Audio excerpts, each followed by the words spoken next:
sera.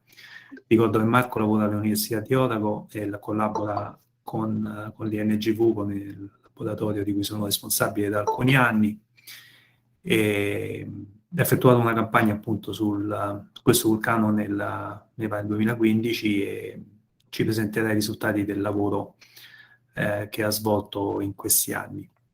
Vi ricordo di mantenere i microfoni silenziati e ci aggiorniamo alla fine per le domande. Marco, io ti lascio la parola, se puoi chiudere quella finestra in basso a sinistra, la puoi nascondere. E buon seminario a tutti, ci aggiorniamo alla fine. A te, Marco. Grazie per Giorgio. Aspetta, fammi un po' vedere come funziona sto release. Ok. Grazie ancora per l'invito e per darmi l'opportunità di presentare il mio lavoro. Purtroppo lo presenterò in inglese perché io sono più un geologist che un geologo, però sono sicuro che riuscirò a comunicare le idee principali. So, switch to English. Thanks everyone for taking part to this online seminar, where I will be presenting the results or the expedition and the results of what we did at Hunga volcano back in 2015. So I'll be mentioning just briefly the events of the last few weeks, but I'm not going to talk about all the emergency response and the disaster relief and the actual disaster in Tonga.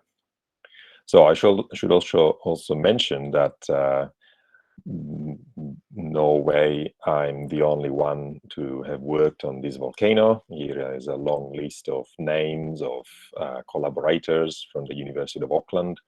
When I went to Hunga volcano in 2015, I was a postdoc at the University of Auckland. We had colleagues from the Tongan Geological Survey equivalent.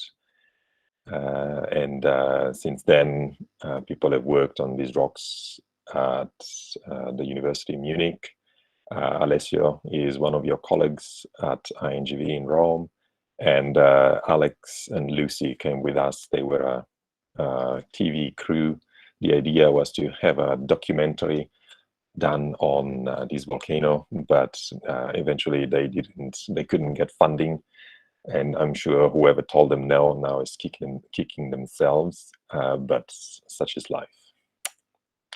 So a bit on the geology of Tonga. Tonga sits on a subduction zone where the Pacific plate on this side is subducting beneath the Indo-Australian plate on the west. And the result is the Tongan arc, okay, which goes down to the south along the Kermadec arc into the Taupo volcanic zone of New Zealand. Okay, just intra-oceanic subduction zone as illustrated there. Okay, Tonga is here. Is one of the fastest subduction zones in the world, about 20 centimeters per year. And the result is the chain of volcanoes of the Tongan arc, the Kermadec arc, and etc. So the inhabited islands are to the east of the Tongan volcano. So the Tongan volcanoes are the red triangle here, whereas the inhabited islands to the east of that, they are uplifted coral platforms, basically. Okay. And these volcanoes are all submarine stratovolcanoes, some of which are kind of breaching the surface and they form nice conical volcanoes. Others have already collapsed and formed calderas. A bit on the geography of Tonga. Tonga, there is an archipelago, so there is a number of islands with a total surface of 720 square kilometers above sea level. 120,000 people live on these coralline islands, and it's been inhabited for the past 3,000 years. The prevailing winds are from the southeast, at low altitude and from the west at higher altitude. So you can imagine that when there are very large explosive eruptions, the plumes from these volcanoes travel to the west and shed all the ash on the Tongan Islands. It was somehow fortunate that in this event, this last event on Saturday, the plume reached about 30 or more kilometers into the atmosphere, the stratosphere, but the wind then started shifting the plume to the west rather than to the east, and so most of the impact from the ashfall was avoided on the Tongan Islands. So, talking of ashfall on the Tongan Island, there is a long eruption record preserved in swamps. And this is Shane Cronin from the University of Auckland, who in his youth basically spent a lot of time up on those islands, kind of taking cores into swamps, and basically found a number of major eruptions that occurred in the Tongan Arc. So he could find 12 major eruptions in the last 10,000 years, and in addition 20 more others, the source of which, however, has not been confirmed yet through chemistry, etc. Also because for some of the volcanoes, there isn't a very good record, geological record of tephra compositions, and so there isn't a perfect match for every tephra. So the ash, the tephra that falls on the Tongan Island, actually makes very fertile soil, but you can imagine that very large eruptions can deposit times 20 or 30 centimeters thick ash on the landscape, and these would have catastrophic consequences, much worse than what happened last weekend. Okay. And these have been recorded in the past by sudden changes in vegetation over the last 3,000 years, with a 500 years mean interval between these major explosive eruptions. And these major explosive eruptions are accompanied by changes in kind of agricultural practices or technology, people moving from island to islands or coming and going between other Pacific islands, disappearance of certain cultures. This Lapita culture is associated to some type of pottery. And you can see here in this cut up wall, basically the remains of a pit that would have been used for storing food, etc., covered by a very thick layer of ash in there. So getting to the Hunga volcano group, Hunga doesn't stand by itself, but there are other submarine volcanoes nearby. Metis shoal breaches the surface just, but all of these other centers are just submerged, entirely submerged. At Hunga volcano, it stands about 2,000 years above the sea floor, and it's got a relatively flat top with only two islands emerging prior to the prior to 2009, really, or 2014-15. But there is a record of relatively small eruptions in 1912, 1937, 1959, 1988, 2009, and 2014-15. Okay, so after that event, we really wanted to know what was the big picture, what was this volcano capable of producing, and also in order to match some of those tephras found on the main Tongan island, we needed to find evidence of explosive eruptions on Hunga, Tonga, Hunga Ha'apai. So in 1988, these are images of that eruption, which was entirely submarine, and probably built a few cones or a small fissure. There's a bit of water discoloration from reports. There was no surface activity. These are some reefs that emerge on the south of Hunga Hapai. This is the western island.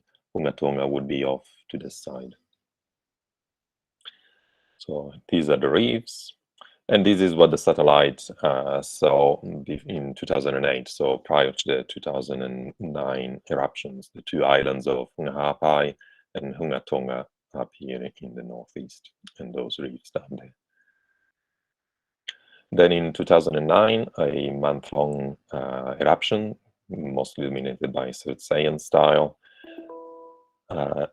constructed a couple of tough rings, which, however, were rapidly eroded away. So there was a tough ring center here to the south of Hunga Hapai and one just on the western coast of Hunga Hapai. It's smaller, but these, as you can see, they are open to the ocean on three sides, and they were relatively easily eroded. There was no geological study done on this eruption, but someone thought it was a good idea to go and play golf on it. And then, as I said, after the 2009 eruption, there was a period of erosion that basically removed most of the evidence for that eruption. As you can see, south of Hunga Hapai, there is nothing left. So, but you can see this is the 2008 view. And in 2014, basically, there is all that tephra accumulated there. And there is a bit of leftover here on the western side of one of the tough rings from 2009. So that was the pre-2014-15 eruption view. And then in December 2014, excuse me, the volcano started to erupt again. Okay, and again, what was that? December 2014, there were a series of earthquakes. On 19th of December, a plume was observed and recorded that rose to 3 kilometers, and later the eruption kind of became more violent, and plumes rose to 9 kilometers, affecting flights, diverting flight cancellations, etc. There was a fertility boost in the ocean, and a new island was formed adjoining Hunga Hapai here. You can see this new tough cone. The eruption style, again, dominantly cessation, as the images show, with tephra jets and oblique jets and etc. and the like. So once the cone was built in January of 2015, this should say 2015 rather than 2016, basically the sea started again to eat away at it, so started eroding the cone. Okay, this is April 2015, another view, so not much had changed, but after that, and Tonga is in a tropical region, so it rains a lot. These are images from when we were actually on the island. So we got drenched by heavy rain on a few occasions. And you can see that rain basically digs these crevasses into the relatively soft tuff of the tuff cone, and causes basically erosion and remobilization of the tuff. These are drone images that again show the reeling from the sky. Quite impressive and pretty, but it just implies the destruction, slow degradation of the tuff cone. So these are then work by Garwin and other colleagues, who basically looked at the cone in 2015 and in 2017, and basically determined that the shape had changed. And the change in shape, basically, and the reworking of the deposit, built this tombolo here between the new cone and the former island of Hunga Tonga, and basically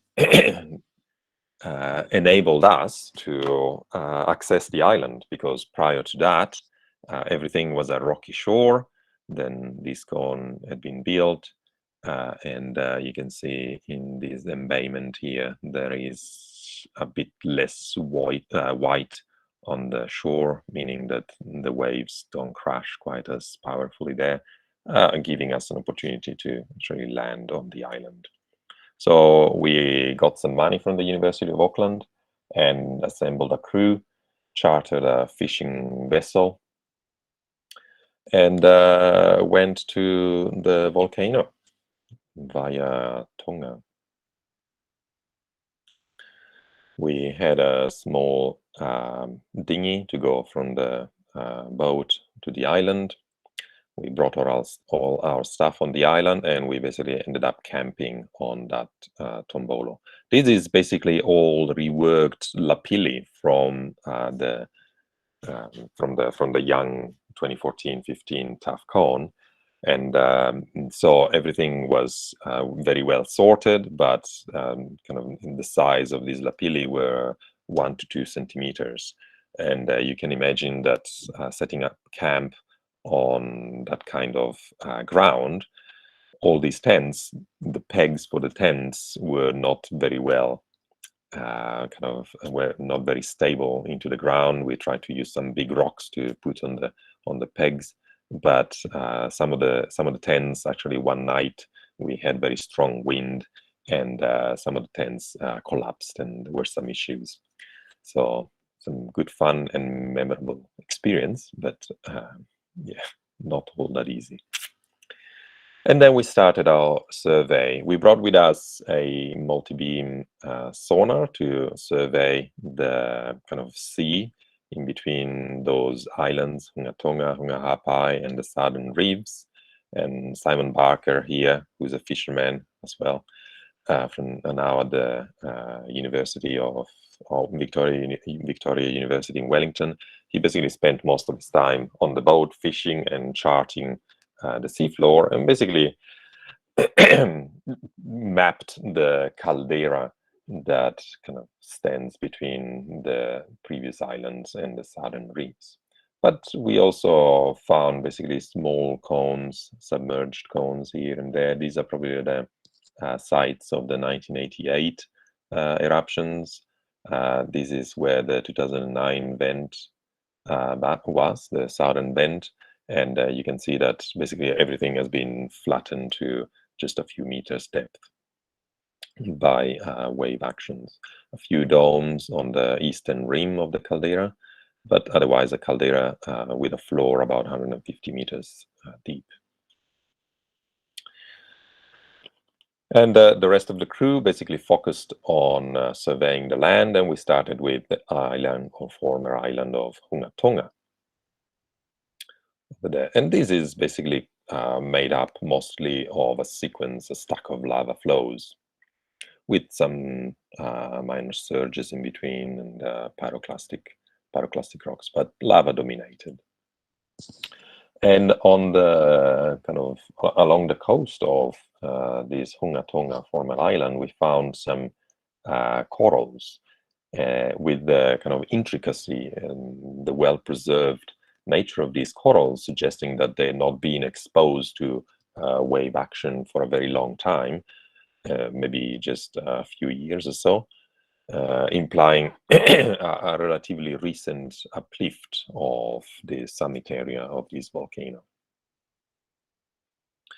And then we went to Hunga Hapai, or the former island of Hunga Hapai, this one here, seen also from the summit of the 2014-15 cone down there. That basically had been devastated, or the vegetation had been devastated by the 2014-15 eruption.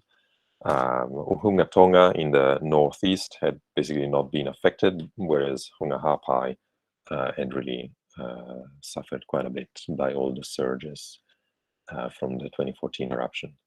But nonetheless, vegetation was coming back, and there was plenty of bird life. So you can't stop life. So on Hunga Hapai, we found deposits from the 2009 eruption.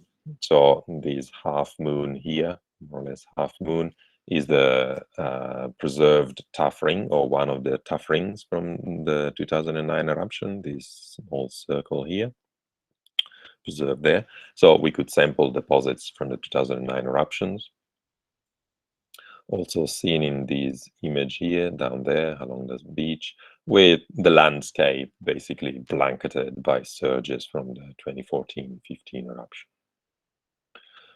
But on Hunga Hapai, we also found evidence for much older explosive eruptions, okay, with much thicker pyroclastic flow sequences or pyroclastic density current sequences. Some of these actually welded up at the top here, some of these welding and unwelding as you follow them along.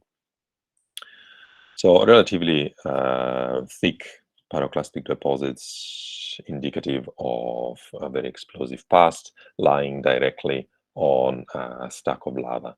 So the base of Hunga Hapai, similarly to Hunga Tonga, consists of a sequence of lavas, but the upper portion in places 70 meters thick and kind of tapering to the north to about 20 meters thick, consisting of these pyroclastic deposits. We found some shells and charcoal and beach pebbles, etc. And the charcoal was dated, or for one of the intervals was dated at 1110 AD, with some other shells in a lower horizon dated at basically 200 AD. So basically a history of very large explosive eruptions, probably caldera-forming explosive eruptions, given that they lie directly on a stack of lava flows with no evidence of earlier explosive activity. So specifically for that 1100 AD eruption, if we plot it on a graph that also indicates anomalies or climate anomalies, okay, this basically indicates a cooling trend. So the lower the green and orange lines, the cooler the climate, possibly related to climate cooling episode. Okay, here is the 1815 Tumblr eruption, which kind of cooled the climate by half a degree or so. This eruption in 1100 AD could have had the same impact as the Tumblr eruption. And then we kind of investigated the 2014-15 cone with a study into the cessation deposits. So these are all thinly bedded tuff and fold deposits. Some colleagues and the colleagues up in Munich basically looked at the morphology of the lapilli and bombs and basically determined or found a way to explain this gradation between relatively vesicle free or vesicle poor outer crust and the vesicle rich core. So basically everything to do with the glass transition temperature and cooling rates. So as the pyroclast is ejected, the crust of the pyroclast cools rapidly and vesiculation is hindered, whereas the interior of the clast is still hot and vesiculation is still possible. So this has been published in a paper by Matthew Colombier. And then we took all the 70 samples that we collected on the island from basically lava flows from the older edifice. We collected samples from the very large older pyroclastic units. We found cognate enclaves scattered throughout either the lavas or the very large explosive eruptions, or even the 2009 or 2014-15 taps. And these are the compositions, basically. So most of the sample plot between basaltic andesite and andesite all of the explosive eruptions were fed by andesitic magma with the older pyroclastic, so the 200 AD and 1100 AD in the pink symbols, spanning a couple of percent silica SiO2. Whereas all of the 2009 and 2014-15 samples that we collected, and we collected, I think, 30 odd samples, they will all basically had the same composition, 58.5% silica. So there was very little variation in those samples. Okay, we analyzed some glass from these 2009, 2014, 15, and these older units, pyroclastic units, and the glass pretty much had also a composition overlapping with the whole rock composition. The rock themselves are very crystal poor, probably less than 10% phenocrysts. And that probably explains why the glass and the whole rock are so similar.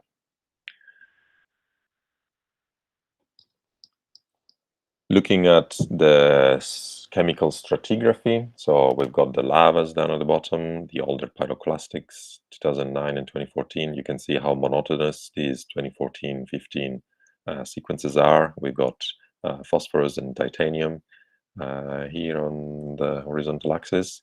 And for the lava flows, there seems to be some rejuvenation events where we go from low to enriched phosphorus, back to relatively low to enriched phosphorus, and back to relatively low and enriched phosphorus again. Then we have the caldera-forming eruptions, relatively constant, but basically more evolved compared to most of the lavas. And then we've got basically these monotonous 2009 and 2014-15 samples.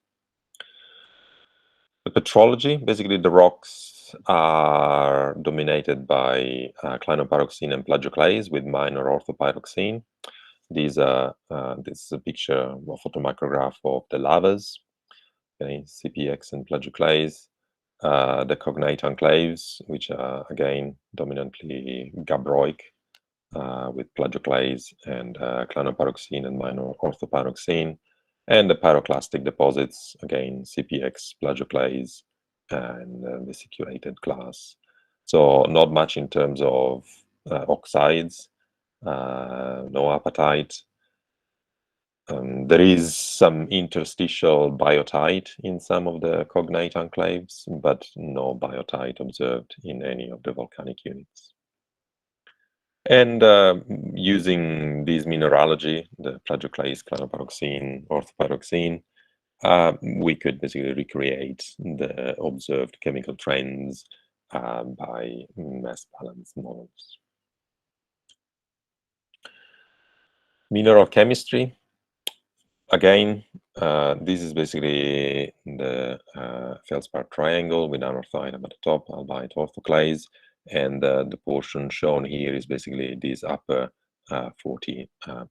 So everything with a very restricted compositional range, going from lavas to pyroclastic rocks to cognate enclaves.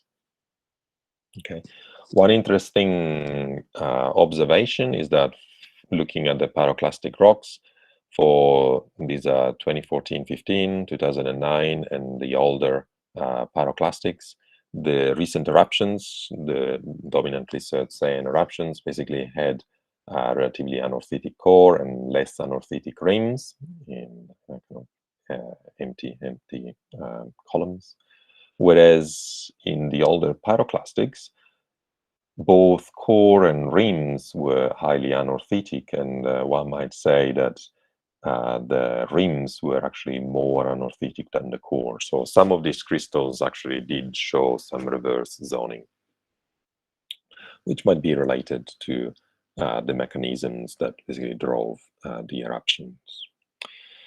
Pyroxenes, again, mostly augite, in both pyroclastics, lavas, and cognate enclaves with some orthopyroxene as well. So relatively homogeneous and boring mineral compositions in a sense. And then Alessio did his thermobarometrical magics and used clinopyroxene melt and orthopyroxene melt and plagioclase melt thermometers to determine the crystallization temperatures of crystallization, and basically got temperature varying from 1100 to 1000 degrees, with clinopyroxene being the liquidus mineral phase. Pressure-wise, again, these are for all the different units, lavas, all the pyroclastics, cognate enclaves, and 2009 and 2014-15 samples. Everything basically giving very homogeneous pressures results, estimates. And water content close to about 5% based on plagioclase melt hygrometry. So overall, these kind of paints a relatively simple plumbing system where everything kind of crystallizes at a very confined depth from relatively water-rich magma. So we basically came up with this scenario where Hunga volcano basically started growing from the seafloor, dominantly basaltic to basaltic andesite lava flows, up to where it kind of started or formed an emergent cone. And when the magmatic reservoir started to coalescing and evolving to an andesitic composition, and relatively water rich, the system was mature and mature enough to basically cause a caldera collapse and form those very large early pyroclastic sequences. And after that, basically, we still had the residual magmatic reservoir, which was continually being fed by kind of basaltic or basaltic andesite magma, and equilibrating the chemical evolution caused by crystallization and fractional crystallization. And all these 2009 eruptions, the 2014-15 eruptions, being fed by these convecting and homogenizing and recharging magmatic reservoirs to basically give every single sample with the same chemical composition. So the inflation indicated possibly by the corals might have been related to this slow recharge of this magmatic reservoir. An additional thing to note was that from 1988 to 2009 to 2014-15, the volume erupted by the volcano had steadily increased. So there are only basically 3 eruptions, so 3 points. So statistically, it would probably be very robust, but nonetheless, the observation is that the eruptions had relatively increased in volume output, which might again indicate this overall inflating of the system. And then on the 20th of December 2021, a new eruption started.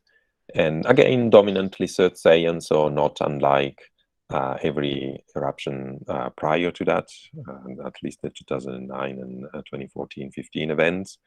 And basically, that eruption built a new cone right next to the 2014-15 crater, okay, which had enlarged this tough, reworked lapilli island joining Hunga Hapai and Hunga Tonga. Then on January 14th, 2022, so just over a week ago, a large explosive eruption sent ash into the stratosphere to 17 or 20 kilometers. And the mechanisms for that, again, not fully understood quite as yet, but the satellite view after that eruption, this is from January 15th. So actually this is 2 hours prior to the very large eruption on Saturday, shows a kind of very sharp gap that appeared between the two islands, and that removed a portion of what was there before. You can also see some shoaling, so wave breaking on the southern side, but not on the northern side, which might suggest that portion of the cone that was there had slid into the sea to the north. And looking at bathymetry data or images, there is actually a gap between these two ramparts in the caldera walls. So this is from 2015. Okay, so it's possible that the lack or this missing chunk of the tough cones had slid down into the abyss. Whether that was then related to what happened the day after on January 15th, it's still to be determined, but as you all know, on January 15th, a very large explosive eruption basically sent an ash plume to in excess of 30 kilometers. The ash plume basically spread out radially by more than 150 kilometers, deposited ash on the Tongan Islands and generated a tsunami. So looking at what was there before, this is November 2021, and what's left afterwards, you can see that most of Hunga Tonga here has disappeared. All of the tephra cone is gone, and also Hunga Hapai has had a big chunk taken out of it. The tsunami, I'm sure you've all heard about the tsunami, generated about a 2 meters high tsunami that hit the Tongan island, although some people are now saying the tsunami reached heights of 15 meters in Tonga. The mechanism is as yet unclear, so what generated the tsunami? These are a number of possible scenarios of tsunami generation in volcanic environment. One kind of mysterious aspect of this tsunami is the relative kind of low height of it in Tonga, so about 2 meters, and a similar height that reached the shores across the Pacific in Japan, in North and South America, etc. So there was no real dispersal of much of the energy from this tsunami. So again, it's still a bit uncertain what the drivers of that were. And then comparing satellite images from the island after, also this is Hunga Hapai after January 15th, and this is before. There are some kind of portions that are still visible. There are analogies in the outcrop patterns or coastline patterns, which might suggest a overall subsidence of the island by about 10 meters or so. This is a view of the cliffs from that yellow spot there, looking north.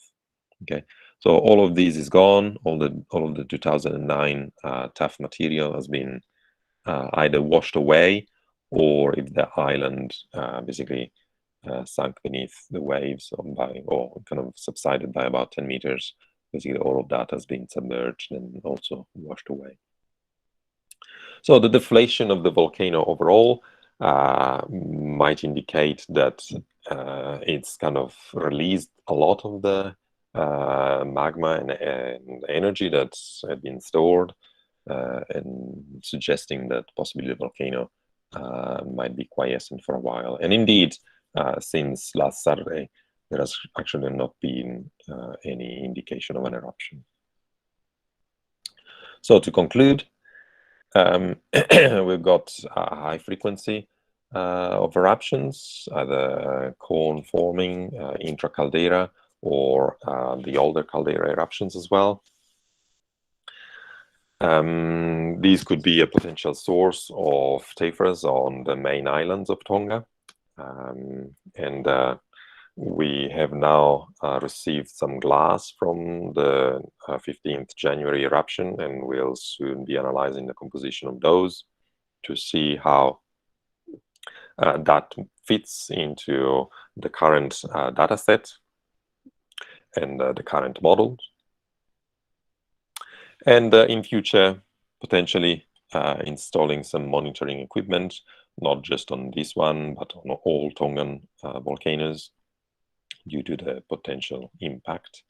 Hopefully a follow-up survey looking at the caldera floor, bathymetry, what has changed on the January 15th, what happened to the big chunk of Hunga Tonga that has disappeared, what happened to those tough cones that have disappeared as well, whether they've just collapsed into the caldera or whether there's been something major elsewhere, flank collapse.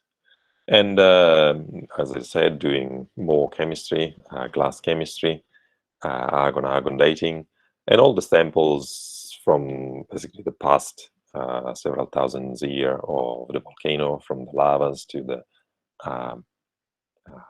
large pyroclastic units to the tough units, the cessation units.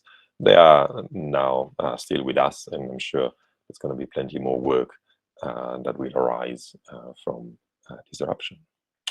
So thank you for your attention, and I'm happy to take questions. Grazie Marco. Thank you very much for your presentation. Really clear. I think that we can switch to Italian. It's good for you, no? Ok, I'll try. We can switch. Ok, grazie della presentazione molto chiara. Non so se i colleghi hanno delle domande, curiosità per te. C'è Lucia Pappalardo da Napoli per seguire Mattia da Pisa. Pisa, spero che sia Pisa, non lo so, poi ce lo dirà. Vai Lucia. Sì, ciao a tutti, grazie, una presentazione veramente interessante e chiara. Io avrei una curiosità che riguarda quest'ultima grande fase esplosiva. In pratica di flussi piroclastici non si è proprio parlato, non so se tu hai qualche informazione in più, ci hai mostrato per gli eventi passati delle belle sequenze di depositi di flussi piroclastici. In quest'ultima esplosione una colonna eruttiva alta 40 km ha prodotto flussi piroclastici, ne sai qualcosa? È possibile che sì, perché se si guarda, aspetta che magari riusciamo a tornare, vedendo la foto da satellite presa dopo l'eruzione, anche la superficie dell'isola di Hunga sembra essere stata modificata, quindi è possibile che una porzione dell'isola sia stata coperta da flussi piroclastici. Sarebbe meglio con un'immagine un po' più nitida. Al momento è il meglio che sono riuscito a fare con questa qua, presa da un website free gratuito, però appunto in futuro con immagini un po' più dettagliate riusciremo almeno a stabilire se c'è una copertura di nuovi depositi. Io direi di sì, perché come dici tu, una colonna di 40 km è probabile che abbia collassato, anche abbia generato flussi piroclastici. Inoltre, le stime di volume eruttato variano dal mezzo chilometro cubo ai 2 chilometri cubi. Se fosse solo in base alla cenere mi sembra che sarebbe meno di 1 chilometro cubo, però in base a cambiamenti nella morfologia del vulcano, eccetera, è possibile che sia di più, e quindi un po' del volume potrebbe essere solo ricaduto sull'isola. Ok, grazie Marco. Mattia, Eccomi, da Pisa. da Pisa, ok, bentornato Sì. allora. Grazie. Allora, intanto grazie per la presentazione. Volevo chiedere una cosa, ho visto che la settimana scorsa la NASA ha rilasciato delle stime dell'energia, penso associata alle onde di shock, quindi energie in atmosfera. Volevo sapere se per caso anche voi state facendo delle stime di questa quantità e per caso se sai anche come la NASA ha fatto queste stime. Io non sono riuscito a trovare informazioni. Grazie. No, non saprei che dire. Noi ci stiamo concentrando più sui processi vulcanici tipo magmatici, la frammentazione, eccetera, più che l'onda d'urto. L'onda d'urto mi immagino l'hanno registrata con strumenti, barometri, eccetera, praticamente in tutto il mondo, e sarà in base a quello che avranno stimato l'energia rilasciata, appunto cambiamenti barometrici a dipendenza dalla distanza, ma non conosco i dettagli, mi spiace. Grazie, lo stesso. C'è Gianfilippo De Astis. Vai Gianfi. Sì, grazie, ciao, grazie anche da parte mia per la presentazione che mi ha, diciamo, illuminato su molte cose che non sapevo.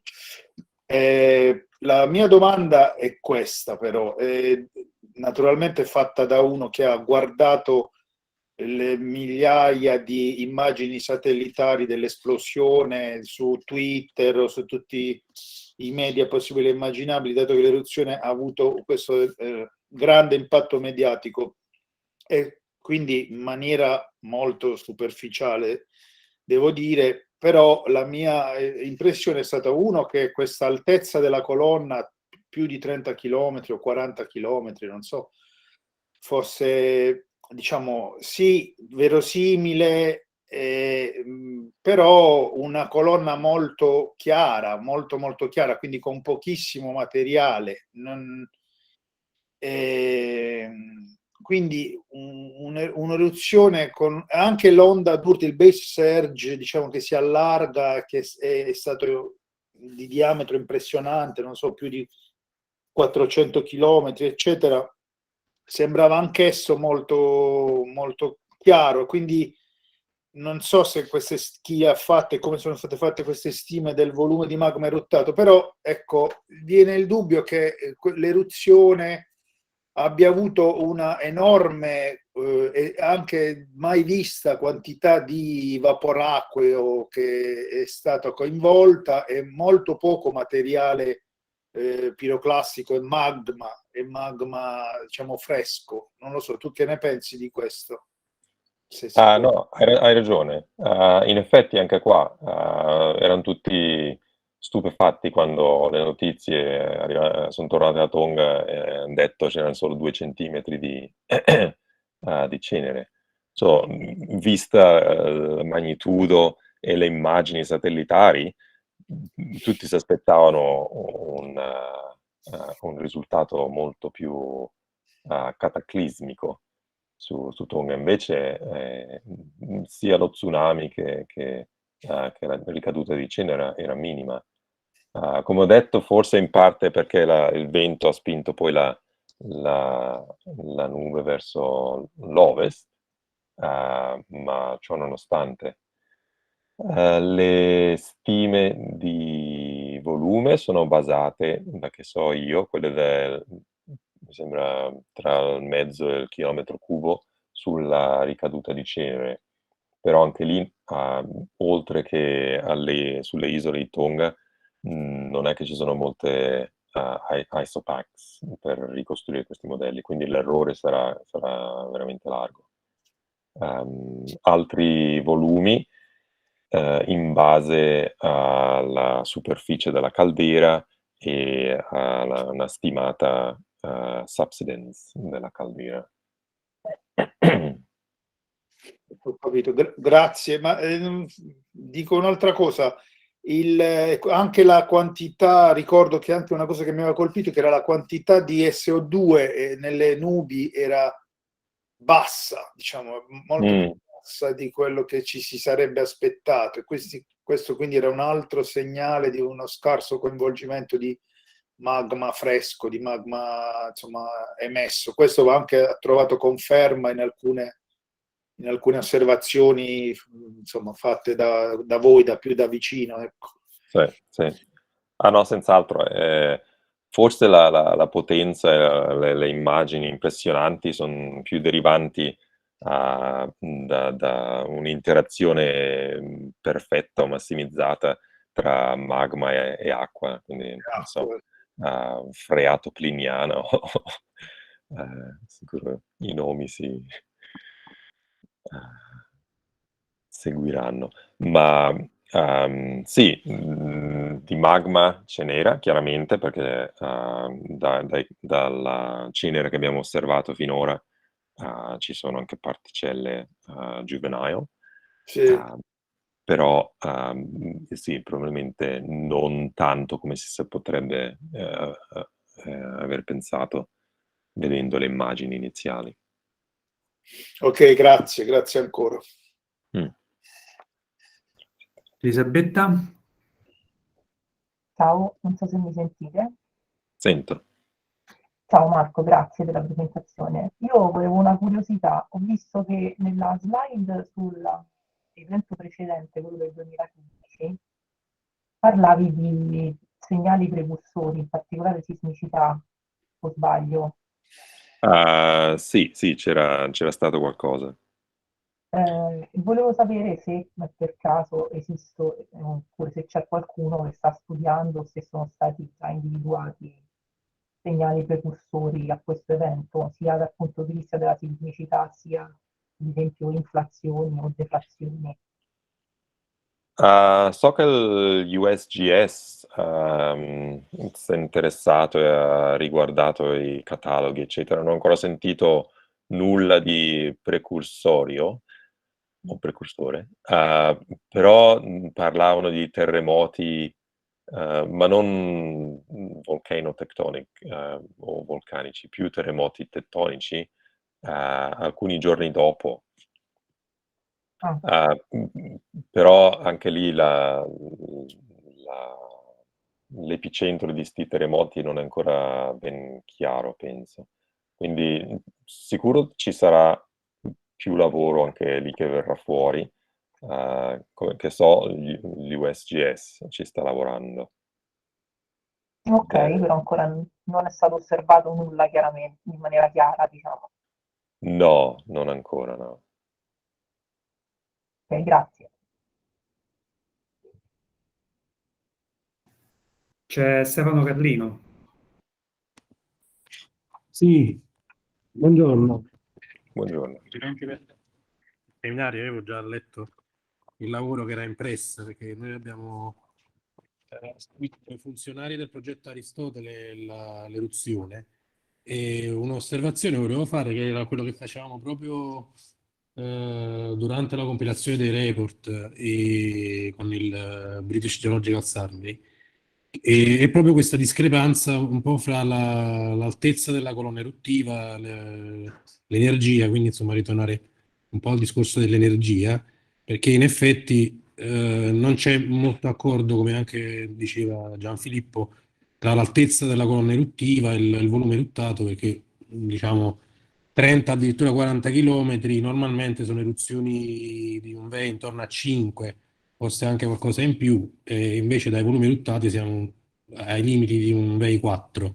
Però forse quello che poteva essere interessante, anche a luce dei calcoli che si diceva prima che ha fatto la NASA, forse vedere, non so quanta è la stima che hanno fatto dell'energia dalle shock waves, però forse confrontare questa con altri dati, cioè con quelli sul semplice calcolo del VEI fatto dal volume eruttato, forse potrebbe dare qualche indicazione tra i rapporti dei vari budget di energia, perché la shock waves è probabilmente in gran parte legata alla fase freato-magmatica, quindi all'interazione con con l'acqua, e quindi forse questa cosa potrebbe dare una qualche indicazione dell'energia legata diciamo, all'interazione a quella di carattere, diciamo, puramente freato-magmatico, e quella invece legata all'apporto di nuovo magma, e a quanto questo può aver contribuito nella formazione della colonna eruttiva, che probabilmente quella densa è più bassa dei 30 km. Era giusto un'osservazione. Grazie. Sì. Allora, sono sicuro che ci sarà o c'è corrente gente che se ne occupa, che l'energia in quel senso lì non è proprio la mia specialità, quindi la lascio a coloro che se ne specializzano. C'è Gianni Macedonio. Sì, io volevo fare anche un commento su questo aspetto, diciamo, che un po' ha sollevato Gianfilippo De Astis e poi ripreso anche da Stefano, cioè su questo, diciamo, rapporto acqua, magma, eccetera. Cioè, innanzitutto, chiaramente per vaporizzare tutta quell'acqua, sicuramente del magma ci sarà stato, quindi diciamo, probabilmente non so se questa poca quantità è stata stimata, visto che insomma questa è un'isola, quindi i depositi sono in mare sostanzialmente, e poi sono stati, diciamo, molto probabilmente queste ceneri sparse per un grande, diciamo, raggio, per cui diciamo non so se quanto, magari questo Marco può dircelo meglio, quante queste stime di volume sono, diciamo, corrette, oppure che margine di incertezza hanno. Comunque in ogni caso, quando c'è una grande quantità di acqua coinvolta, l'acqua, diciamo, vaporizza, poi a un certo punto, arrivata a una certa altezza, ricondensa, quindi rilascia tutta l'energia che ha preso quando si è, diciamo, vaporizzata, e la rilascia, e quindi questo aumento dell'altezza della colonna può essere anche dovuto al fatto che questo budget di energia che ha incamerato la colonna quando è diventata vapore, poi la rilascia a una certa altezza, quindi c'è un'extra energia per poter salire ancora più in alto. Quindi diciamo probabilmente questa discrepanza potrebbe essere proprio dovuta al fatto di grandi masse di acqua che vaporizzano e poi ricondensano. Insomma, questo è un po' un commento che volevo dare. Ok, grazie. Grazie Gianni. Sono altre domande? Te la faccio io una domanda, Marco, magari probabilmente non puoi rispondere, ma nella tua opinione, degli studi che hai fatto, è il batch che ha dato poi il luogo a questa eruzione, il batch di magma, è secondo te un nuovo input, o comunque stiamo parlando di qualcosa che stava lì, diciamo, dagli anni scorsi?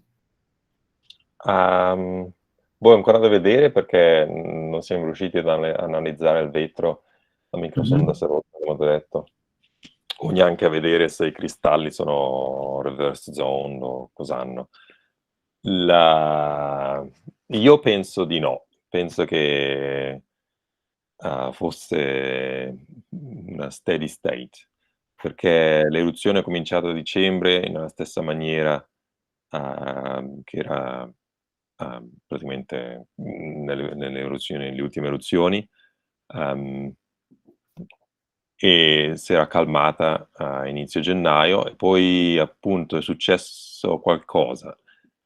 Secondo me ha a che fare con magari un collasso di sti coni, o del cono di tuff cone, che ha o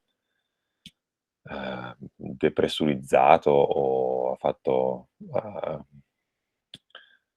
ha impattato il sistema magmatico semisuperficiale, e magari permettendo a magma dal reservoir di ascendere, degassare, e fare quel che va. Quindi io penso di no, io penso che non c'è un nuovo magma input. Ok. Però comunque sarà da confermare. Certo. E anche il fatto che il vulcano poi non ha più fatto niente, ha fatto sta eruzione che sì, è stata violenta, però è durata un'ora, e poi è ridiventato silenzioso, calmo. non dà proprio l'impressione di un qualcosa che si è ricaricato, adesso è pieno di magma fresco. Ok, grazie Marco. E se non ci sono altre domande, ti mandiamo a dormire o a cena, non lo so, se la voi cenate presto, immagino. Dormire. A dormire. E a questo punto io interromperei lo streaming e poi anche la registrazione. E grazie ancora Marco. E quando hai notizie, magari facciamo un altro seminario su queste eruzioni. Va bene. A un'ora un po' più cristiana. Ok, grazie Marco. Grazie. Ciao. Ciao Marco. Grazie Marco. Ciao.